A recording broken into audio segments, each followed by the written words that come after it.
Pai, no nome de Jesus, te damos graças por mais esta quarta-feira do culto da palavra. Obrigado, meu Deus, porque foi o Senhor quem fez, esse é o dia que o Senhor fez e nós queremos nos alegrar. Nós te adoramos porque vamos vencendo em mais uma semana e até aqui nos ajudou o Senhor. Obrigado pela vida dos teus filhos que estão conectados conosco pela internet, aqui nos Estados Unidos, fora, de perto, de longe, em outros países. Meu Deus, nós os abençoamos desde a América, no nome de Jesus.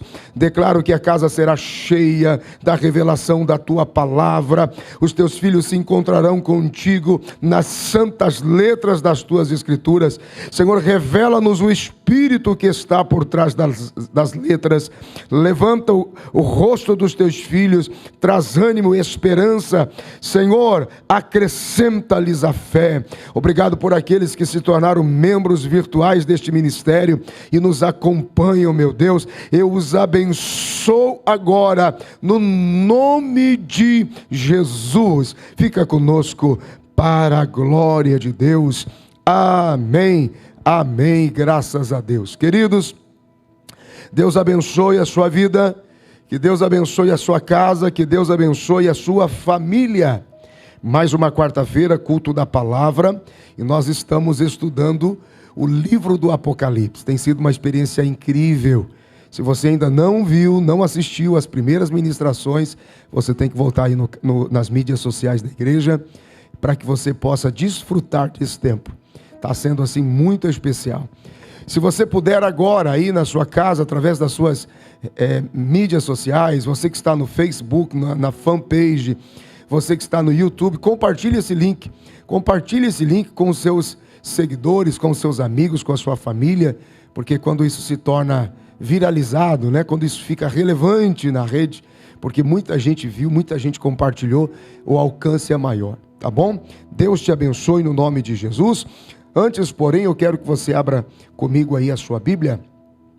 Segunda carta que Paulo escreveu aos Coríntios, capítulo de número 9. Paulo, escrevendo aos Coríntios, capítulo de número 9, segunda carta. E vamos nos dois últimos versículos, versículo 14 e versículo 15, ok? Versículo 14 diz: E pela sua oração por vós, tendo de vós saudades, por causa da excelente graça de Deus que em vós há. Versículo 15: Graças a Deus, pois, pelo seu dom inefável. Debaixo desta palavra, nós vamos agora dizimar e ofertar, contribuir com atitude de generosidade. Eu quero convidar você que se aproxime do altar também, para representar seu culto, se desprovendo de qualquer resistência, dúvida, incerteza, avareza, seja qual for o sentimento, mas que você se encha de total confiança, porque Deus é Senhor e provedor da sua vida. O capítulo de número 9, Paulo está falando sobre a exortação à liberalidade. Nos dois últimos versículos que eu li, ele faz um destaque. Primeiro, versículo de número 14, ele diz que a atitude generosa em contribuir, em ofertar, em dizimar, em fazer também no altar o seu culto representado financeiramente, ele diz que é uma graça de um nível excelente.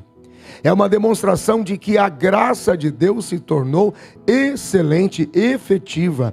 A graça de Deus que amou o mundo de tal maneira que deu o seu Filho, para que todo aquele que nele crê não pereça, mas tenha vida eterna. Ou seja, o Senhor foi o primeiro a dar, a ofertar, a semear uma semente por toda a humanidade. Ele está dizendo que todo aquele que tem a atitude de contribuir com generosidade está cheio de uma excelente graça. Ele é exaltado na atitude de dar e de ofertar. E no versículo 15 ele diz que é um dom inefável. Veja, eu dou graças a Deus por este dom inefável. E eu gosto dessa expressão, porque dom inefável é um dom que jamais será esquecido. Eu quero agradecer você muitíssimo, eu quero te agradecer de todo o meu coração. Obrigado por você que tem sido participante desse ministério. Eu estou feliz e surpreso porque muita gente fora dos Estados Unidos tem se tornado contribuinte com esse ministério. Pastor, nós nos tornamos efetivamente membros virtuais desse ministério. Nós estamos nos preparando para servi-los ainda muito mais e melhor através das tecnologias disponíveis nas mídias sociais. Então eu quero te convidar agora, você aqui de Marlborough, você que está nos acompanhando fora dos Estados Unidos, na Europa, no Brasil, faça a sua contribuição, sua oferta agora. Se você olhar aqui na parte de baixo do vídeo, nós temos aí um código de barra, um QR Code, onde você vai aqui, ó, do lado direito, aproxima a câmera do seu celular e vai abrir um link para você fazer um envio de oferta e generosidade. Você pode fazê-lo por cartão de débito ou cartão de crédito, ok? Se você já registrou o número de telefone, esse número de telefone que você está vendo aqui, esse número é o número para você fazer um envio por texto de mensagem. Você que está fora dos Estados Unidos só deve considerar o código dos Estados Unidos, o código do país é +1, ok? Membros desta casa, desse ministério, são convidados a dizimar e ofertar na casa do Senhor. Eu quero que você faça isso agora, nos próximos 30 segundos, que Deus te abençoe pelo seu gesto, pelo seu dom inefável, por sua tão excelente graça, em nome de Jesus. Vamos fazê-lo?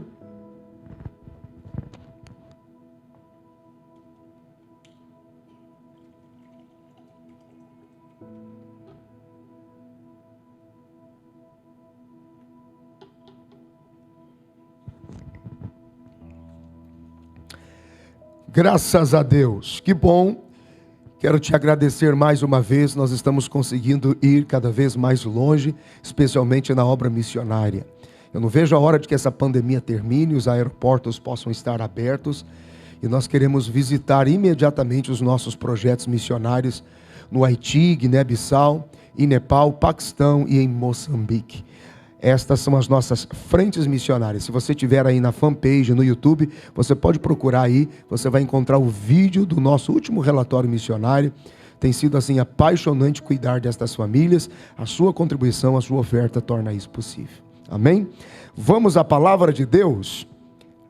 Abra sua Bíblia comigo no livro do Apocalipse. Nós estamos estudando o livro do Apocalipse, capítulo por capítulo, verso por verso.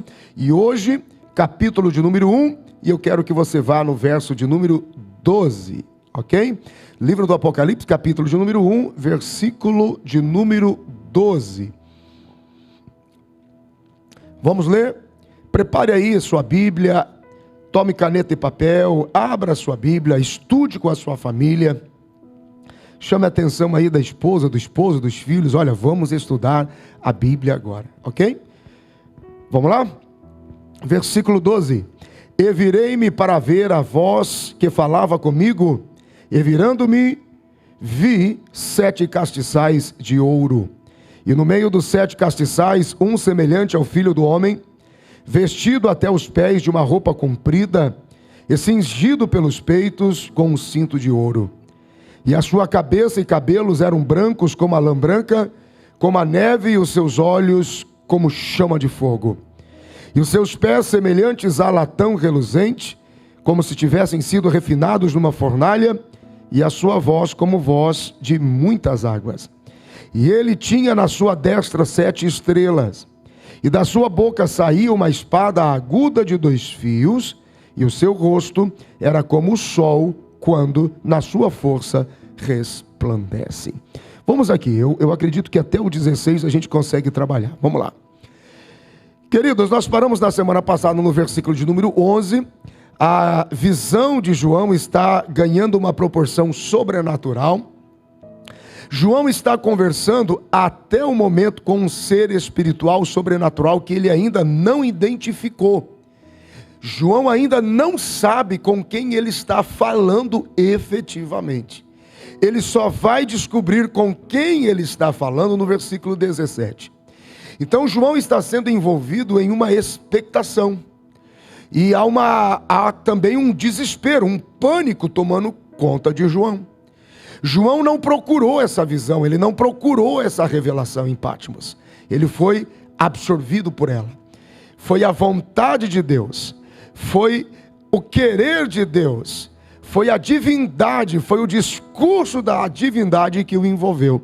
Então ele está, nesse momento aqui, até o versículo 17, ele está tomado por pânico, por um espanto muito grande. E ele vai construindo a visão dentro do entendimento que lhe foi concedido, porque ele está agora autorizado, ele recebe a autorização no ambiente da eternidade para ver a eternidade nas suas 3 dimensões. Então tudo que João está vendo, ele está vendo no momento do que é, do que era e do que há de vir. Olha novamente o versículo de número 12 que diz assim: virei-me para ver a voz que falava comigo. Eu estou ouvindo uma voz, vou me virar, eu quero ver quem é que fala comigo. E quando eu me virei, eu não vi, é isso que ele está dizendo, num primeiro instante, algo muito coerente. Porque quando eu me virei para ver, eu vi 7 castiçais de ouro. João, ele está sendo envolvido pela mesma visão de Daniel. O profeta Daniel também viveu essa experiência, o mistério escondido do Pai. A diferença é que João está vendo agora o eu sou. Mas Daniel, lá no passado, quando ele teve a mesma visão, ele viu o que seria, ele viu a visão no futuro. Então, enquanto João está vendo a Jesus, mesmo sem saber ainda que era Jesus, ele está vendo ele na estrutura do eu sou.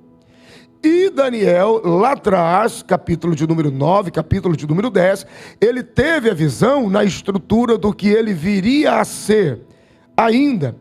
Então Jesus, lá no passado, se revelou a Daniel da forma que ele teria no futuro. Isso é simplesmente espetacular. A Bíblia, ela é incrível. A Bíblia diz aqui no versículo de número 12: virei-me para ver a voz que falava comigo, e vi 7 castiçais de ouro. Então esses 7 castiçais aqui, quando ele vê, nós vamos ter o significado destes castiçais, nós vamos ter a importância disso lá no versículo de número 20. Ele vê esses 7 castiçais, e esses castiçais representam as 7 igrejas que comportam, que constrói a igreja de Jesus. E ele diz que quando ele vê esses 7 castiçais, e aí quando a gente entra no versículo 13, ele vê que no meio desses 7 castiçais estava um semelhante ao Filho do Homem. Então começa a tomar corpo e significado para a realidade consciente de João. Então ele o vê e ele está no meio desses 7 castiçais. Quando você vê o formato dos castiçais, existem 2 formatos. Um com 7 candeeiros, que são aquelas copazinhas onde se colocam as velas. E o castiçal, que tem a raiz no judaísmo, que é o tradicional castiçal judaico, ele tem 9 candeeiros. Porque são 7 representando as igrejas e mais 2 que representam as 2 testemunhas do Apocalipse. Então são 9 candeeiros no total. E quando João vê que Jesus se movia. Ele se movia não em uma ou em um castiçal específico. A Bíblia não diz escolhendo um castiçal para se mover, nele se movia. Não, Jesus se movia no meio dos 7 castiçais. Então ele se move no meio da sua igreja. E quando nós estudarmos as cartas às igrejas da Ásia, você vai ver que cada igreja em particular tinha uma limitação que lhe custou a exortação de Jesus.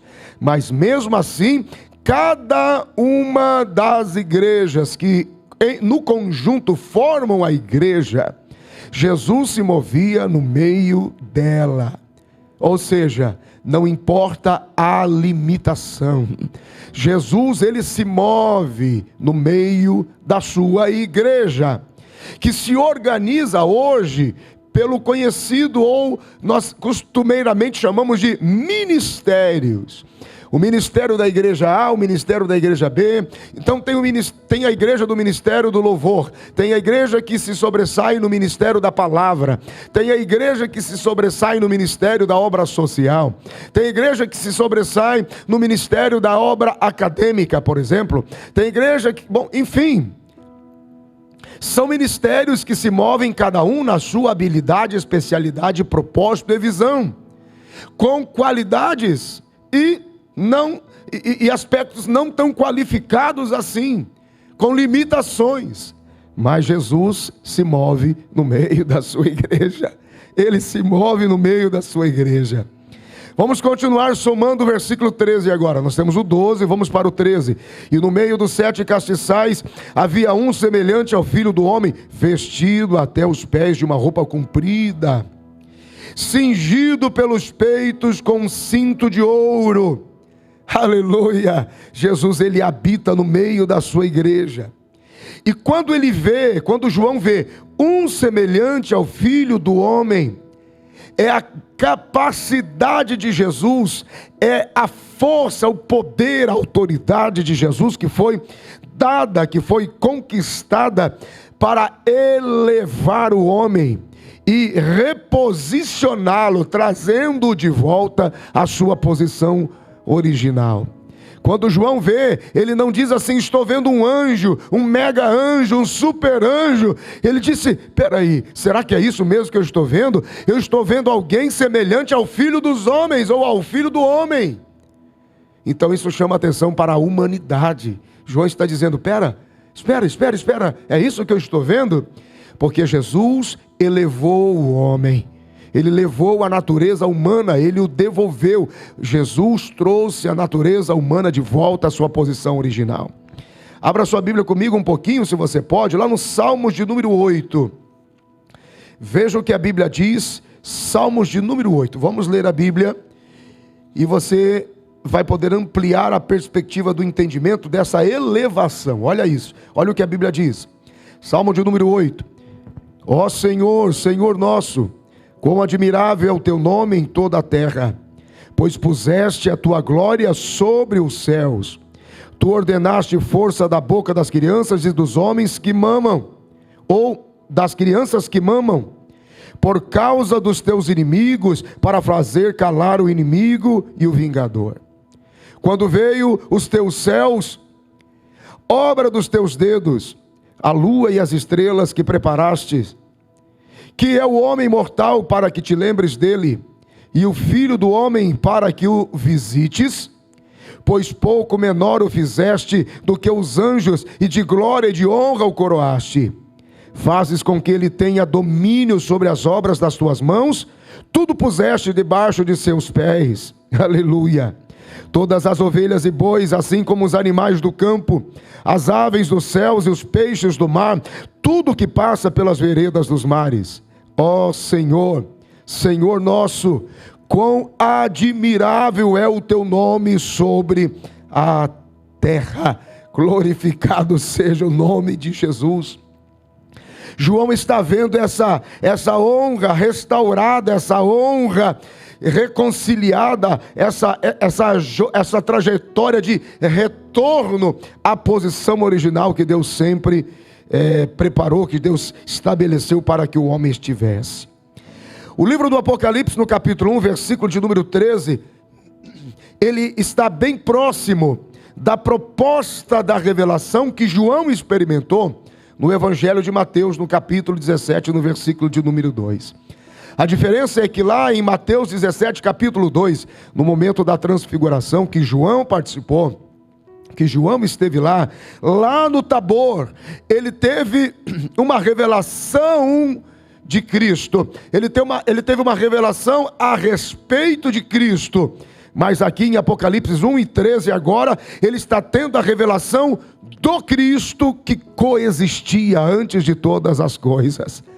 E isso vai tornando a visão de João cada vez mais dramática. Bendito seja o nome do Senhor. Quando Daniel, lá no livro de Daniel, ele teve a visão, ele viu que este ser sobrenatural, este ser semelhante ao Filho do Homem, em glória, em fulgor, em luz, em majestade, em luminosidade, ele se apresentava cingido os lombos, tendo uma espada embainhada, e a espada estava na sua coxa. Mas João agora vê que ele tem a espada na boca. Quando eu não sei se você teve a oportunidade de acompanhar comigo a carta de Paulo o que o escritor escreveu aos Hebreus.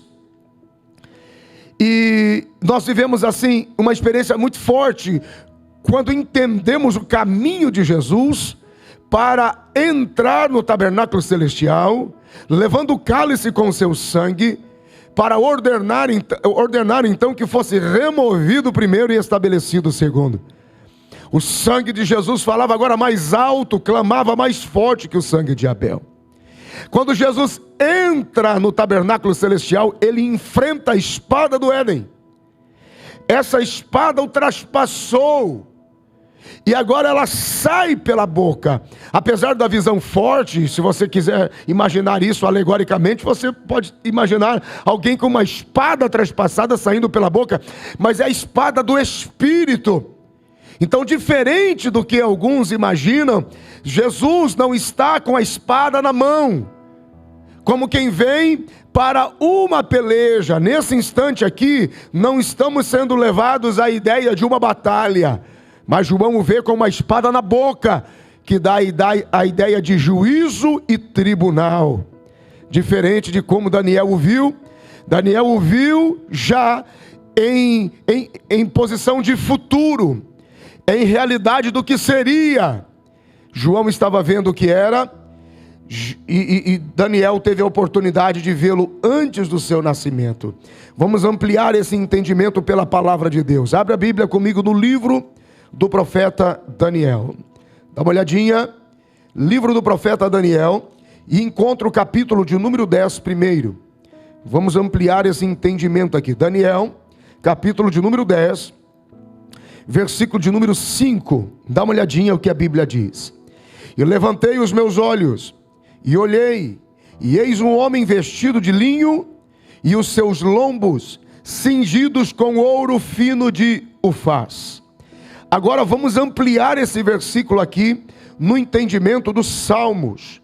Vá comigo agora, por favor, nos Salmos de número 45. A Bíblia diz, quando Jesus escreve palavras de Jesus, e Lucas escreve, Lucas capítulo de número 24, versículo 44, que tudo que a lei de Moisés e os profetas disseram, e os Salmos falaram sobre ele. Então vamos ao livro de Salmos, capítulo de número 45 agora, versículo de número 3 ao 7. Veja que a visão de Daniel está sendo ampliada aqui. Cinge a tua espada à coxa, ó valente, com a tua glória e a tua majestade. E neste teu esplendor cavalga prosperamente, por causa da verdade, da mansidão e da justiça. E a tua destra te ensinará coisas terríveis.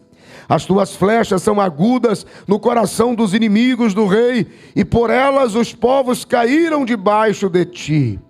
O teu trono, ó Deus, é eterno e perpétuo. O cetro do teu reino é um cetro de equidade. Tu amas a justiça e odeias a impiedade. Por isso Deus, o teu Deus, te ungiu. Olha que interessante. Por isso Deus, o teu Deus, te ungiu com óleo de alegria, mais do que os teus companheiros. Todas as tuas vestes cheiram a mirra e aloés e cássia, desde os palácios de marfim, de onde te alegram. As filhas dos reis estavam entre as tuas ilustres mulheres, porém, olha o que diz depois do ponto e vírgula, à tua direita estava a rainha ornada de finíssimo ouro de Ofir. Bendito seja o nome do Senhor. Mais uma vez a igreja surge apaixonante no livro de Salmos. Glória a Deus por isso. Esta era a visão de João. João estava vendo agora em partes, por frações, por estações, porque a visão estava sendo construída para fazer sentido a João. Mas Daniel o viu de uma só vez, o viu no ambiente ou na dimensão daquilo que seria. É por isso que quando você lê, por exemplo, o versículo 8, quando você lê o versículo 11, quando você vê a expressão do versículo 18, você encontra: eu sou o que é, eu sou o que era e sou o que há de ser, o que há de vir. Lembra que eu já expliquei que Deus sempre se apresentará: eu sou o que é, mas também o que era e o que há de vir. Hebreus capítulo 13, versículo 8, Jesus Cristo é o mesmo ontem, hoje e eternamente. Ele está ao longo de toda a Bíblia. Por isso que Daniel pôde vê-lo lá. Bendito seja o nome de Jesus. Quando você abre o livro do Apocalipse, você tem nas mãos a revelação do Cristo ungido de Deus, a revelação completa deste Cristo. E é importante que você e eu tenhamos fome e desejo por aprender, inclusive, do Apocalipse. Bendito seja o nome do Senhor. Deixa eu lhe dar uma outra observação que me chama a atenção aqui. Olha o versículo 13, diz: no meio dos 7 castiçais, eu vi um semelhante ao Filho do Homem. Agora, olha o detalhe: vestido até os pés, de uma roupa comprida, e cingido pelos peitos de um cinto de ouro. Bendito seja Deus. Quando Daniel o vê, e os Salmos de número 45 amplia o entendimento, o versículo 9 diz assim: e vi, sim, muitas filhas e mulheres, filhas dos reis, mas somente uma era esposa, e ela estava sentada à sua destra, à sua direita. E aqui você entende que agora João o vê, e ele estava bem vestido, ele estava bem composto, ele estava se apresentando com excelência. Por quê? Porque ele se vestiu para receber a sua igreja. Bendito seja o nome do Senhor. Ele está vestido em honra, ele está vestido em glória, ele está vestido em autoridade, ele está vestido e revestido de excelência para receber a noiva, para receber a sua igreja. Se o noivo está bem vestido para te receber, quem dera, quem dirá, eu e você, que não estejamos também à altura de se encontrar com um noivo, revestidos de adoração, totalmente apaixonados, completamente rendidos, desejosos, saudosos, esperando, aguardando, contando os dias. Meu Deus, a Bíblia diz que por se multiplicar a iniquidade, o amor de muitos esfriaria. É verdade, o amor de muitos se esfria. Muitos, qualquer um. Mas a igreja não é qualquer um. A igreja, a Bíblia diz que ela é toda dele. Ela é zelosa, ela é especial, ela é de boas obras, ela tem compromisso com a excelência. Tudo que ela faz bem. A noiva gosta de tudo. Num ambiente de casamento, numa festa de casamentos, você precisa ter isso em mente. Nós temos convidados, nós temos a noiva, nós temos o noivo. O banquete do casamento é uma coisa. Para o banquete do casamento, convidados permanecem junto do noivo e da noiva. Mas para as bodas, para o tempo da intimidade, para o lugar do secreto, somente a noiva entrará com o noivo. Aleluia! Geralmente, o convidado, os convidados reclamam de tudo, questionam tudo. A decoração podia ser melhor, a cerimônia foi muito longa, que lugar simples, será que não tinham condições de comprar alguma coisa, ou mais ou menos? Porque convidados reclamam de tudo, e eu lamento quando muitos noivos e noivas são pressionados para dar impressão a convidados que não permanecerão no seu convívio, talvez nunca mais. Mas a noiva, ela ama tudo, ela gosta de tudo, ela se apaixona com tudo, porque a noiva, ela não se importa com o ambiente exterior físico, com a matéria, com aquilo que se julga a boa impressão, a necessidade de afirmação, porque os olhos da noiva é para o noivo. O noivo está lindo, o noivo está belo, o noivo está bem composto. Eu vejo João destacando no versículo 13, dizendo: ele se vestiu para receber a noiva. Olha o versículo de número 14: e a sua cabeça e cabelos eram brancos como a lã branca, como a neve, e os seus olhos como chama de fogo. Bendito seja o nome do Senhor. João, quando olha para Jesus, ele ainda não sabe que é Jesus. Ele vai descobrir quem é de fato na metade do versículo 17. João ainda não sabe, mas quando ele está olhando, ele não sabe, porque a figura daquele semelhante a filho do homem é uma figura bem diferente do Jesus que ele conheceu com seus 33 anos de vida terrena. Era um Jesus muito diferente. Por quê?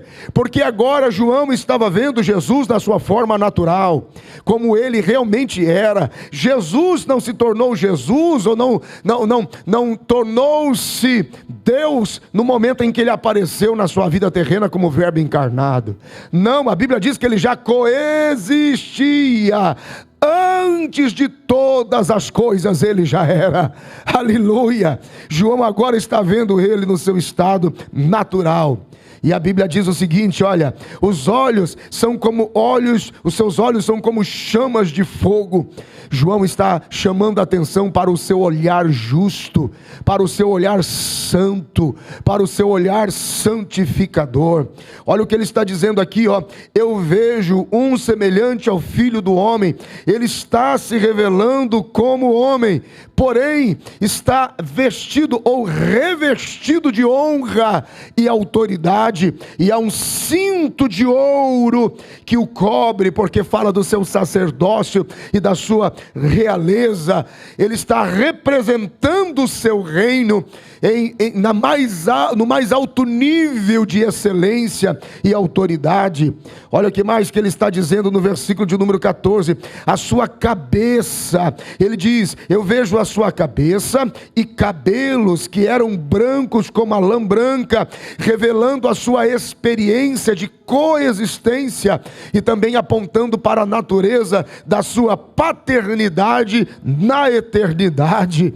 Glorificado seja o nome de Jesus. O que mais que ele diz no final do versículo 14: e os seus olhos como chama de fogo, que também não só revelam a sua força, a sua santidade, mas revelam também o seu interior, revelando o que ele é dentro, em coexistência, aquilo que ele realmente é. E João vai destacando também, dizendo de alguma forma que os olhos eram olhos gloriosos, e isso traz à memória de João de alguma forma a vinda do Espírito Santo, que dependeria dessa glorificação aqui. No Evangelho de João, capítulo 7, versículo 38 e 39, Jesus disse: se eu não for, ele não virá. Então, quando ele olha nos olhos como chama de fogo, ele vê a sua natureza, uma natureza poderosa espiritualmente. Ele vê que a vinda do Espírito Santo estava garantida sobre aqueles que ficaram. Versículo de número 14, junto do versículo de número 15, vamos somando esses dois aqui. E os seus pés, semelhante a latão reluzente, como se tivessem sido refinados numa fornalha, e a sua voz era como a voz de muitas águas. Bendito seja o nome do Senhor. Quando João olha para aquele ser que ele ainda não sabe que é Jesus, o servo maior, ele o vê numa postura de juiz. Os versículos vão atestando agora que não se trata só de um sumo sacerdote em regra geral, mas ele está sendo destacado como justo juiz. A sua cabeça, os cabelos brancos,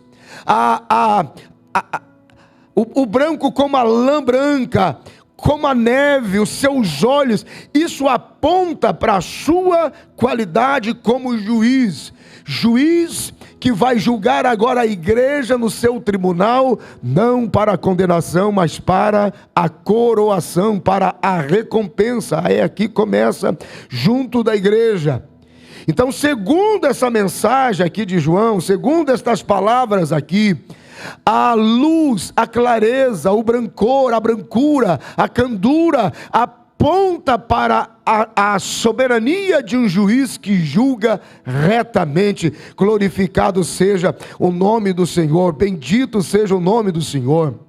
O versículo 15, quando fala dos seus pés, em algumas versões fala de bronze polido, fala de latão reluzente, fala dessa incandescência, fala de pés que vieram de fornalha ou de uma fornalha refinada. Bendito seja o nome do Senhor, que mostram os elementos com que os seus pés foram fundidos.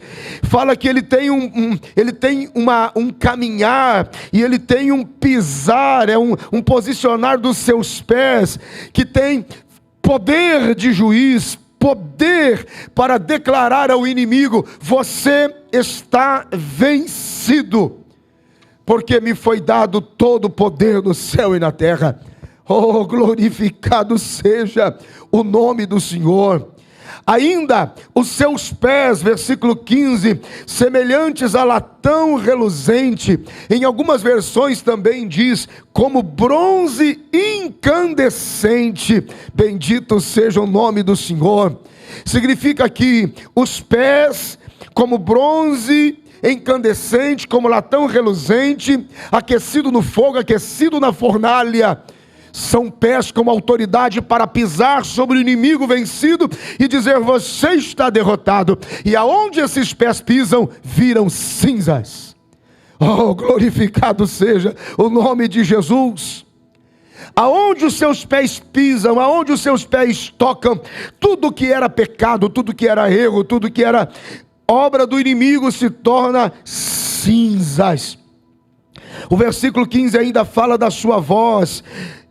A sua voz é como a voz de muitas águas, o final do versículo 15, e é uma forma muito parecida, muito próxima, de como Ezequiel também dimensionou a voz de Deus.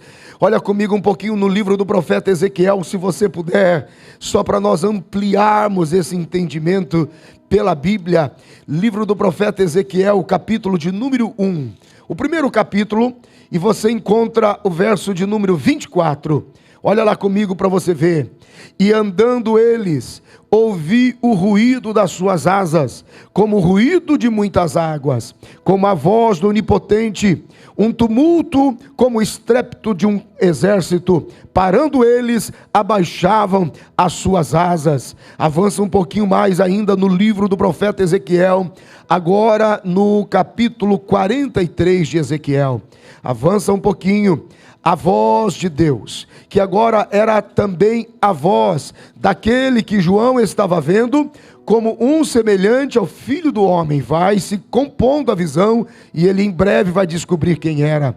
Ezequiel capítulo 43, versículo de número 2, e eis que a glória do Deus de Israel vinha do caminho do Oriente, e a sua voz era como a voz de muitas águas, e a terra resplandeceu por causa da sua glória. A Bíblia diz, voltando para o Apocalipse capítulo 1, versículo 15, a voz de Deus não só é comparada com a voz de muitas águas, mas geralmente a voz de Deus também é atribuída ou comparada à voz do trovão, à voz da tempestade. E trovão e tempestade se conectam. Há uma conexão, uma cobertura. Você já viu quando o telhado é colocado sobre a casa? Uma telha vai cobrindo a outra, respaldando a outra. A voz de Deus é como de muitas águas. A voz de Deus é como a voz do trovão. A voz de Deus é como a voz da tempestade. É uma expressão de força, uma expressão de autoridade. Se você mover um pouquinho a Bíblia comigo, vá agora no livro do Apocalipse, lá no capítulo 14. Vamos lá, vamos ampliar o entendimento pela própria palavra. Apocalipse capítulo de número 14, versículo de número 2 diz: e eu ouvi uma voz do céu, como a voz de muitas águas, e como a voz de um grande trovão. Avança um pouquinho mais agora, Apocalipse capítulo 19, versículo de número 6. Olha o que a Bíblia diz: e ouvi como o que a voz de uma grande multidão, como a voz de muitas águas, como a voz de grandes trovões, que dizia: aleluia, pois já o Senhor Deus Todo-Poderoso reina. Alguns cultos atrás, alguns serviços atrás, eu falei sobre a palavra aleluia, que aponta para o Todo-Poderoso que reina. Bendito seja o nome do Senhor. João está tendo o privilégio de ver a Jesus, embora sem saber que ainda era, mas o vê na sua forma natural, na sua coexistência. Seja para sempre glorificado o nome de Jesus. Esta é a voz do seu Deus, a voz de multidões, a voz de muitas águas, a voz do trovão que ecoa no meio da tempestade. E isso significa que não há nenhuma outra voz que se atreva ou tenha altura semelhante à voz dele. A voz dele é sobre todas as vozes, e não existe uma voz sequer abaixo dele, nem ao seu lado, nem acima dele, que tenha a coragem de se impor à voz soberana da voz de Deus. Bendito seja o nome do Senhor. Diante da voz de Deus, toda a justiça humana de pecado vai desfalecer, prevalecerá, aleluia, a voz daquele que é Deus.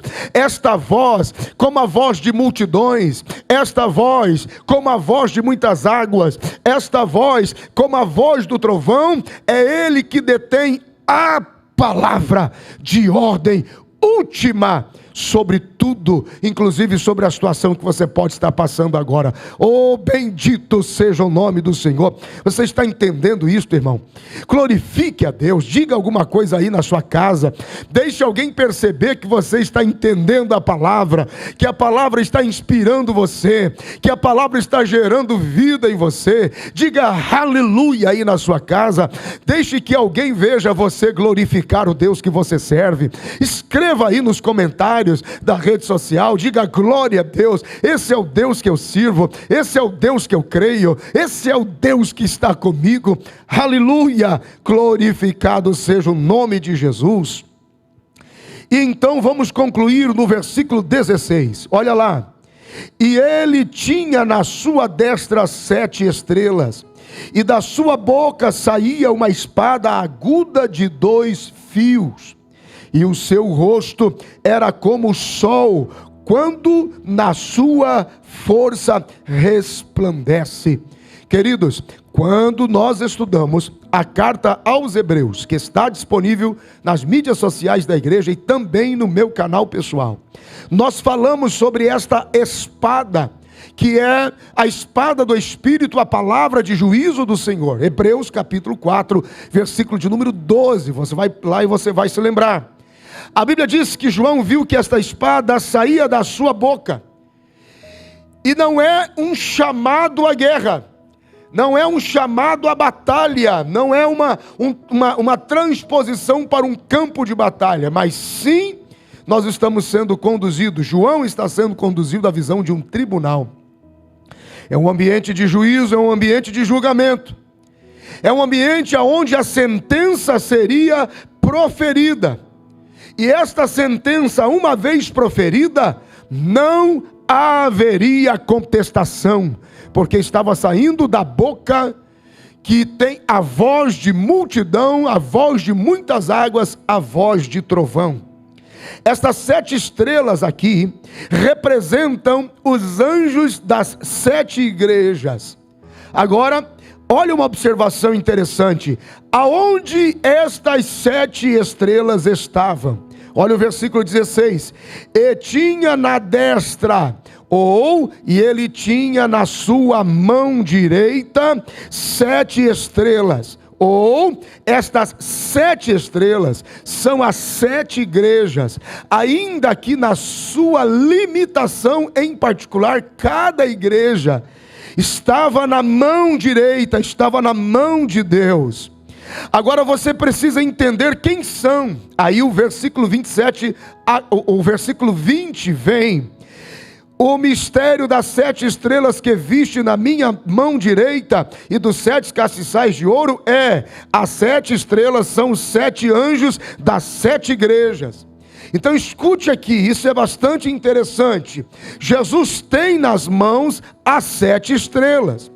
Veja que era muito comum, cultural naquela época, imperadores serem representados em pinturas, em desenhos, em moedas, eram cravados, eram escritos em moedas. Geralmente a imagem do imperador estava envolto a estrelas, que simbolizava autoridade, simbolizavam poder. Era essa a ideia, era esse o conceito popular, mostrando que aquele imperador era poderoso, que aquele imperador, ele era soberano diante de todos.